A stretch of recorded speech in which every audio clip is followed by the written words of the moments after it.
मराजी के जो मामलात होते हैं सेक्शन 135 से ऑनवर्ड 150 तक मुख्तलिफ मराहल से होते हुए इसकी रेलेवेंट लॉ है। सेक्शन 135 से ऑनवर्ड 150 लैंड रेवेन्यू एक्ट के तक मुख्तलिफ मराहल हैं, जिसके बाद रकबा तकसीम होता है। तो कई दफ़ा ऐसा होता है क्योंकि सरकारी अलाटमेंट का रकबा है और दो भाइयों के पास है या एक से ज़्यादा खेवटदारान या मुश्तरका खातादारान के पास होता है वो रकबा, तो ज़ाहिर रकबा तो रकबा है, चाहे वो मलकीती है, सरकारी है, अलाटमेंट का रकबा है या किसी दीगर स्कीम के तहत उसके जो पोजेसर हैं या कल्टीवेटर्स जो उसके काश्तकार हैं वो काश्त कर रहे हैं, तो आपस में वैसे ही दूसरे मलकीती रकबा के तरह के मामलात आपस में होते हैं। खाल बनना, वट गुज़रगाह, पानी आब पाशी और दीगर सड़क वगैरह के गुज़रगाह के जो मसाइल होते हैं आपस में मुश्तरका जो खेवटदारान हैं उनके तो वैसे ही होते हैं। तो क्या ये ऐसा मुमकिन है कि जिस तरह एक मलकीती रकबा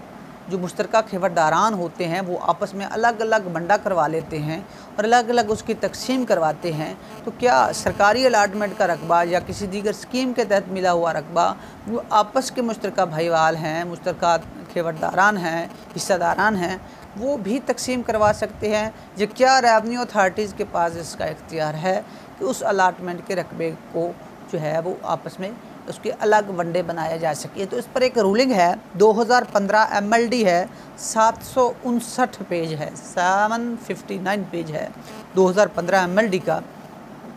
जिस पर इसको बड़ा ब्रीफली डिस्कस किया गया है। 135 को भी डिस्कस किया गया है और इसके बाद मुज़मरात को भी डिस्कस किया गया है। जो शॉर्ट सी वीडियो में बयान करना जो है वो इतना इजी नहीं होगा, लेकिन इसका जो जिस्ट है एट द एंड जो कंक्लूजन इसका बताया गया है वो ये है कि जो सरकारी अलाटमेंट का रकबा है, गो कि उसमें आप पोजेसर हैं, पोजेसर कल्टीवेटर हैं, आप उसमें आप काश्त कर रहे हैं, उसकी सरकारी लगान वगैरह उसकी एरियर्स जो हैं वो आप पे कर रहे हैं या जो उसका रेंट है वो पे कर रहे हैं और बतौर आप वहाँ पर मुजारियत पे हैं या बतौर काश्तकार हैं, खाना मलकियत में आपका नाम नहीं है, उस रिकॉर्ड में खाना मलकियत में स्टेट है, आपका नाम नहीं है, तो फिर ये रकबा या ये तकसीम जो है ये 135 लैंड रेवेन्यू एक्ट के मंशा और मर्ज़ी के बरक्स है। इस पर जो है 135 या तकसीम मराजी के मुतल्लिक़ा रेलेवेंट लॉज जो हैं वो इस पर